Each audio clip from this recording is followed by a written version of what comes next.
우리 다 같이 함께 사도신경을 고백하심으로 수요 온라인 예배를 하나님께 드립니다.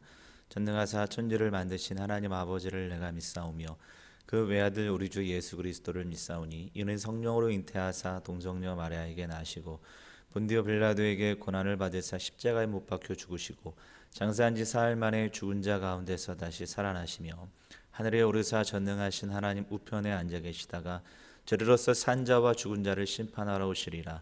성령을 믿사오며 거룩한 공회와 성도가 서로 교통하는 것과 죄를 사하여 주시는 것과 몸이 다시 사는 것과 영원히 사는 것을 믿사옵나이다. 아멘.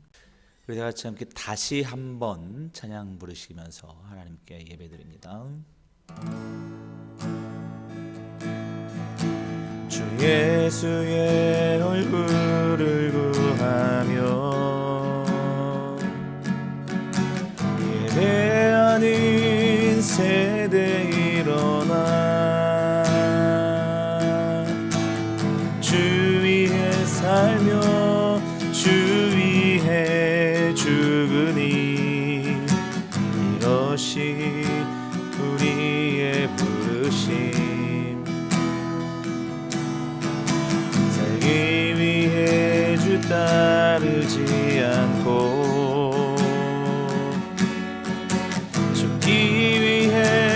주를 따르며 내 가진 것 모두 주를 위해 드리리. 주님의 길 행하시옵소서. 다시 한번 부흥을 주소서. 주의 나라가 이 땅에 다시 세워지는 그 영광을 우리 보게 하소서. 주 예수의 영광을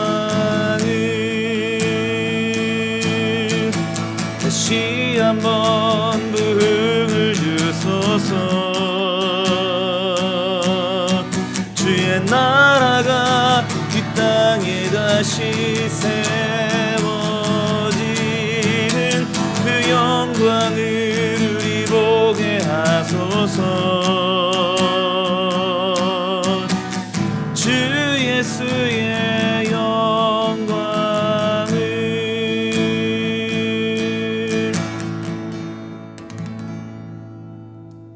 하나님의 말씀은 우리 아모스서 2장 우리 4절부터 16절까지 말씀입니다. 여호와께서 이와 같이 말씀하시되 유다의 서너 가지 죄로 말미암아 내가 그 벌을 돌이키지 아니하리니 이는 그들이 여호와의 율법을 멸시하며 그 율례를 지키지 아니하고 그의 조상들이 따라가던 거짓 것에 미혹되었음이라. 내가 유다에 불을 보내리니 예루살렘의 궁궐들을 사르리라. 여호와께서 이와 같이 말씀하시되 이스라엘의 서너 가지 죄로 말미암아 내가 그 벌을 돌이키지 아니하리니 이는 그들이 은을 받고 의인을 팔며 신 한 켤레를 받고 가난한 자를 팔며 힘없는 자의 머리를 티끌 먼지 속에 발로 밟고 연약한 자의 길을 굽게 하며 아버지와 아들이 한 젊은 여인에게서 내 거룩한 이름을 더럽히며 모든 제단 옆에서 전당 잡은 옷 위에 누우며 그들의 신전에서 벌금으로 얻은 포도주를 마심이니라. 내가 아모리 사람을 그들 앞에서 멸하였나니 그 키는 백향목 높이와 같고 강하기는 상수리나무 같으나 내가 그 위에 열매와 그 아래의 뿌리를 진멸하였느니라. 내가 너희를 애굽 땅에서 이끌어내어 40년 동안 광야에서 인도하고 아모리 사람의 땅을 너희가 차지하게 하였고 또 너희 아들 중에서 선지자를 너희 청년 중에서 나시린을 일으켰나니 이스라엘 자손들아 과연 그렇지 아니하냐? 이는 여호와의 말씀이니라. 그러나 너희가 나실 사람으로 포도주를 마시게 하며 또 선지자에게 명령하여 예언하지 말라 하였느니라. 보라, 곡식단을 가득히 실은 수레가 흙을 누름같이 내가 너희를 누르리니 빨리 다른 박제라는 자도 도망할 수 없으며 강한 자도 자기 힘을 낼 수 없으며 용사도 자기 목숨을 구할 수 없으며 활을 가진 자도 설 수 없으며 발이 빠른 자도 피할 수 없으며 말 타는 자도 자기 목숨을 구할 수 없고 용사 가운데 그 마음이 굳센 자도 그날에는 벌거벗고 도망하리라. 여호와의 말씀이라. 아멘. 우리가 계속해서 아모스서를 함께 나누고 있고, 우리가 계속해서 배우는 말씀은 1장과 2장에는 열국 심판에 대한 말씀이 계속해서 전개되고 있습니다. 그런데 그 하나님의 심판은 이제 눈을 돌려 하나님의 백성이었던 유다와 그리고 이스라엘로 향하고 있습니다. 유다와 이스라엘의 범죄는 이제 오늘 본문에서 언뜻 보기에는 좀 달라 보이는 죄야처럼 보이지만 사실은 같은 내용이죠. 이스라엘 백성들 또 유다는 하나님의 법인 율법으로부터 떠나고 그리고 율법을 멸시하고 그 율례를 지키지 아니하고 그의 조상들이 따랐던 거짓 것에 미혹되었기 때문에 하나님께서 심판하시겠다 이렇게 말씀하고 있습니다. 먼저 유다에 대한 말씀이죠. 그래서 유다는 율법을 어기고 우상 숭배에 빠졌기 때문이다라고 말씀하고 있는데요. 하나님의 율법을 어겼기 때문에 심판받는다고 말씀하고 있는데, 사실 이스라엘, 유다와 타 이방 종교와 그 구분하는 구분점은 뭐냐면 율법이 있고 없고예요. 그러니까 다른 종교에서는 율법이 없죠. 오직 여호와 하나님 종교 유다에게만 하나님께서 이스라엘에게만 하나님의 법인 율법을 수여했죠. 그런데 왜 그러느냐면 다른 종교, 이방 종교에서는 사실상 우리가 도덕적으로 살아가느냐, 우리의 삶이 어떠냐에는 별로 관심이 없습니다. 그러니까 다른 이방 신들은 그 신들의 마음을 흡족하게 해주고 그리고 즐겁게 해주면 그 신들이 그 섬기는 인간들에게 자신들의 복을 주고 또 인간들에게 어떤 혜택을 주기 때문에 신들의 마음만 즐겁게 해주면 그만이에요. 그 이방 신들은 그 인간들이 어떻게 살아가는지, 도덕적이고 윤리적인 어떤 삶을 살아가는지에 대해서는 전혀 관심이 없습니다. 그런데 하나님께서는 이스라엘 백성들을 향해서 그것을 원하시는 것이 아니라 그들의 삶, 그래서 율법을 통해서 하나님이 기뻐하시는 삶을 살도록 말씀하셨지요. 그런데 이 두 가지의 삶 중에서 여러분들은 어떤 게 더 편하시다고 보시래요? 그러니까 하나님께서는 우리에게 율법을 수여하셨고 그 율법대로 따라 살라는 거예요. 그런데 이방신은 율법이 없어요. 그 이방신에게만 기분만 좋게 해주면 돼요. 즐겁게 해주기만 하면 돼요. 그러면 인간들에게 혜택을 준단 말이에요. 이 두 가지 종교에서 여러분들은 어떤 것이 더 수월하다고 보십니까? 당연히 이방신이 훨씬 더 섬기기 수월하고 그리고 훨씬 더 매력적이죠. 그러다 보니까 유대인들은 하나님의 율법에는 관심이 없고 이방신들, 그 매력적인 이방신들의 관심을 두기 시작해서 결국에는 유다 땅이 우상숭배에 빠지는, 하나님도 섬기고 이방신도 섬기는 우상숭배에 빠지는 것으로 나아갔기 때문에 하나님께서 그들을 심판하시겠다 말씀하고 있는 것입니다.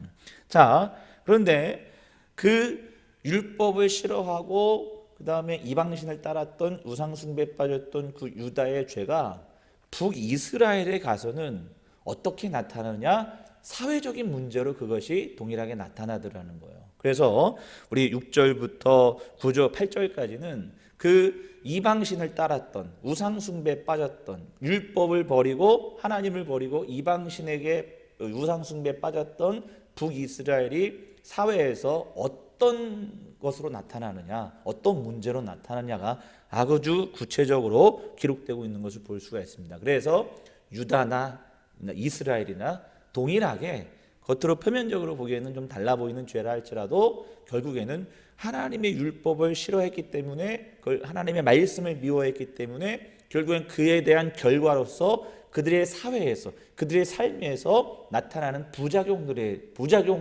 의한 죄, 그래서 그것으로 인해서 심판받는다라고 말씀하고 있는 것을 볼 수가 있습니다. 자, 이스라엘의 죄는 엄청나게 구체적이죠. 두 가지로 우리가 구분해서 말씀을 드릴 수 있는데요. 첫 번째는 뭐냐면 인신매매라 할 수 있어요. 인신매매. 우리 인신매매가 지난번 10계명에서도 나온 적이 있었던 것 같은데 인신매매가 성행하고 있었죠. 자, 6절을 보시면 여호와께서 이와 같이 말씀하시되 이스라엘의 서너 가지 죄로 말미암아 내가 그 벌을 돌이키지 아니하리니 이는 그들이 은을 받고 의인을 팔며 신 한 켤레를 받고 가난한 자를 팔며라고 말씀하고 있죠. 당시에는 북이스라엘에는 그 고리대금 업자가 아주 성황하고 있었다 그래요. 그러니까 가난한 자들이 돈이 없고 먹을 것이 없으니까 고리대금 업자들에게 돈을 빌리는 거예요. 그리고 돈을 빌리면 많은 이자를 붙여가지고 결국에는 그 이자 때문에 원금도 못 갚고 이자도 못 갚고 그런 상황이 발생이 되면 어떻게 했느냐? 돈을 갚지 못하는 가난한 사람들을 식구 중에서 한 사람을 데려다가 노예로 갖다 팔아버리는 거예요. 그런 일들이 아주 성황하고 있었다는 거예요. 그래서 여기 보시면 의인을 파는데 뭘 파느냐? 은을 받고 판다는 거예요. 그 인신매매, 사람을 물건 취급해서 사고 팔고 하는 이런 문제들이 심각하게 대두되고 있었는데 어느 정도까지 심각하냐? 신 한 켤레를 받고 가난한 자를 팔았다는 거예요. 그러니까 한 사람을 누구에게 팔아넘기는데 신 한 켤레를 받고 팔아넘긴 거예요. 그 사람의 값은 신 한 켤레밖에 되지 않는 거예요. 그러면서까지도 고리대금업을 펼쳐서 가난한 자들을 억울하게 하고 노예로 팔아버리는 그러한 사회적인 문제들이 굉장히 심각하게 있었다는 거예요. 심지어는 우리 8절을 보시면 모든 제단 옆에서 전당 잡은 옷 위에 누우며 그들의 신전에서 벌금으로 얻은 포도주를 마심이라 라고 말씀하고 있죠. 그러니까 제단 옆에서, 제단이라고 하면은 그들이 종교생활, 신앙생활을 하는 것 아닙니까? 전당 잡은 옷을 가져다가 그 가난한 사람들에게 왜 전당 잡힌 물건이 있을 거 아니에요? 그럼 돈을 받을 거 아니에요? 갚을 능력이 없으니까 그 전당 받은 옷을 빼앗기는 거 아니에요? 그 전당 받은 그 겉옷을 그들에게 있어서는 생명과도 같은 그런 옷인데 그 전당 받은 옷을 가지고 제단 앞에서 그것을 깔아놓고 그 앉아서 예배드리고 제사드리고 깔깔대고 웃는 그런 일들이 벌어진 거예요. 뿐만 아니라 여기 보시면 신전에서 벌금을 얻은, 아마도 이때 당시에 그 신전 안에, 성전 안에, 그러니까 뭐가 있었냐면 성전세를 냈어야 돼요. 근데 가난한 사람들은 성전세조차 내지 못하잖아요. 그래서 아마 포도주로 벌금을 내는 그런 제도들이 있었나 봐요. 그러니까 포도주로 가난한 사람들은 성전세를 못 내서 벌금으로 포도주를 냈는데 그것이 성전 안에 막 가득 쌓일 거 아니에요? 그걸 가지고 부자들과 그 다음에 권력자들과 그 다음에 여기 뭐겠어요? 제사장들이겠죠. 이 사람들이 그 성전 안에서 그 벌금으로 냈던 가난한 사람들이 벌금을 냈던 포도주를 가지고 서로 먹고 즐기고 파티하는 그런 일들이 이 북이스라엘에서 벌어지고 있었다는 것이죠. 여러분, 가난한 이들의 것을 빼앗아서 그 물건과 돈으로 성전 안에서 먹고 즐겼다는 것을 의미하고 있습니다. 이제 더 이상 성전은 가난한 자들하고는 전혀 상관이 없는 부자들과 권력자들의 전유물이 되어버린 그런 타락한 북이스라엘의 사회상을 고발하고 있다. 무엇 때문에요? 율법으로부터 멀어졌기 때문에, 우상 숭배에 빠졌기 때문에. 그래서 우상 숭배에 빠져서 그들이 그 고리대금업으로 인해서 가난한 자들을 사고 파는 인신매매들이 성행하고 있었다고 한다면, 그들의 죄라고 한다면, 두 번째는 심각한 성적인 타락이 일어나고 있었죠. 7절을 보시면 힘없는 자의 머리를 티끌먼지 속 발로 밟고 연약한 자의 길을 굽게 하며, 이거는 재판장에서 일어나는 일이고, 아버지와 아들이 한 젊은 여인에게 다녀서 그 거룩한 이름을 더럽혔다, 이렇게 말씀하고 있어요. 그때 당시에 신전 안에서 제가 말씀드렸죠. 다른 이방신 가운데는 신전 안에서 합법적인 창녀들이 있었다, 몸을 파는 여성들이 있었다라는 말씀드렸죠. 그래서 그 신을 흥분시켜야지만 이제 비를 내리고 축복을 주는 그런 바알 종교가 성행하고 있었는데, 여기에서는 어떤 사람들은 이것이 신전 안에서 이루어지는 그런 어떤 성적인 범죄다, 이렇게 얘기하고 있는데 그런 것 같지는 않아요. 그렇다면 창녀라고 번역해야 되는데 창녀라고 하지 않고 한 젊은 여인에게서라고 말씀하고 있잖아요. 혹자는 이 한 젊은 여인이 누구냐면 집 안에서 일하는 젊은 시녀일 것이다 라고 주장을 합니다. 그러니까 젊은 시녀가 이제 부자 집 안에 있을 거 아니에요. 그러니까 자기 본 마누라는 냅두고 젊은 시녀를 데려다가 아버지와 아들과 함께 그 시녀 방에 들어가서 이제 성범죄를 저지르는 그런 일들이 성황하고 있었는데, 문제는 뭐냐면 권력자도 그랬고 그다음에 제사장들도 그렇고 종교 지도자들도 그렇고 이러한 심각한 성적인 타락, 그다음에 인신매매들, 이런 범죄들이 일어남에도 불구하고 그 문제가 잘못되었다는 것을 아무도 지적하는 사람이 없었다는 거예요. 하나님께 심판받을 수밖에 없는 상황으로 몰려가고 있는, 그들은 지극히 그것이 정상적이라고 생각하고 있다는 거예요. 사무엘상에 보면 거기에 엘가나라는 제사장 가문의 사람이 등장하잖아요. 근데 엘가나에게는 마누라가 몇 명이라고요? 2명이었다는 거예요. 신명기에는 1부 1처제입니다. 한 사람이, 한 남편이 한 여자밖에 결혼을 못하게 돼 있어요. 그런데 제사장 집안의, 레위인 출신인 제사장 집안의 가문의 그 레위인임에도 불구하고 그에게는 2명의 부인이 있었다는 거예요.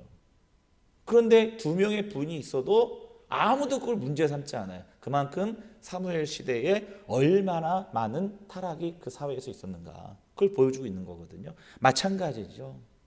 사회가 그만큼 타락한가 타락하지 않는가를 구분할 수 있는 리트머스 종이와 같은 것이 무엇이냐면, 여러분, 잘못을 잘못했다고 인식하지 못하는 거예요. 잘못된 걸 잘못됐다고 이야기할 줄 알아야 되는데, 그걸 인식할 줄 알아야 되는데, 점점 우리 사회가 잘못된 것을 잘못됐다고 이야기하지 못하는, 인식하지 못하는 사회로 변질될 때에 하나님께서 그 사회를 멸망시키시고 심판시키시다는 것이 바로 오늘 본문의 말씀입니다. 율법으로부터 떠나면, 하나님의 말씀으로부터 떠나면 가장 종국에는 그 사회가 타락하고 그 사회가 어둠에 빠질 수밖에 없는 그런 사회로 종국에는 멸망할 수밖에 없는, 심판받을 수밖에 없는 사회로 변질될 수밖에 없다라는 거. 여러분, 하나님께서는 오늘도 우리의 삶을 보십니다. 그 교회 안에서 드리는 종교 행위가 중요하겠지만, 그러나 결국 교회 안에서 드려지는 예배도 그렇고 기도도 그렇고 찬송도 그렇고 그 모든 것들은 우리 삶의, 교회 밖에서의 우리의 삶을 더욱더 풍요롭고 더욱더 풍성하고 하나님이 기뻐하시는 삶의 예배를 드리기 위한 작업이라는 사실을 여러분들 기억하시고, 오늘도 하나님의 말씀을 더 떠나지 마시고 오늘도 하나님의 말씀만 붙잡을 수 있는, 하나님의 율법을 붙잡을 수 있는 믿음의 종들 되시길 주님의 이름으로 축복합니다. 기도하겠습니다. 하나님 아버지, 하나님의 말씀으로부터 떠나는 순간 우리의 사회는 타락되고 우리의 심령은 온전하지 못하여짐을 오늘 말씀을 통해서 깨닫습니다. 우상 숭배에 빠질 때 우리는 인격이 말살되고 도덕적으로 윤리적으로 다운될 수밖에 없는, 멀어질 수밖에 없는 연약한 인생임을 오늘 말씀을 통해서 깨닫습니다. 하나님, 오늘도 하나님의 말씀 붙잡고 다시 일어서게 하시고 오늘도 하나님의 말씀 안에서 서 있을 수 있는 저희들의 삶이 될 수 있도록 주님 인도하여 주시옵소서. 예수님의 거룩하신 이름으로 간절히 기도하옵나이다. 아멘. 하늘에 계신 우리 아버지여, 이름이 거룩히 여김을 받으시오며 나라에 임하옵시며 뜻이 하늘에서 이루어진 것 같이 땅에서도 이루어지이다. 오늘날 우리에게 일용할 양식을 주옵시고 우리가 우리에게 죄 지은 자를 사하여 준 것 같이 우리의 죄를 사하여 주옵시고 우리를 시험에 들게 하지 마옵시고 다만 악에서 구하옵소서. 대개 나라와 권세와 영광이 아버지께 영원히 있사옵나이다. 아멘.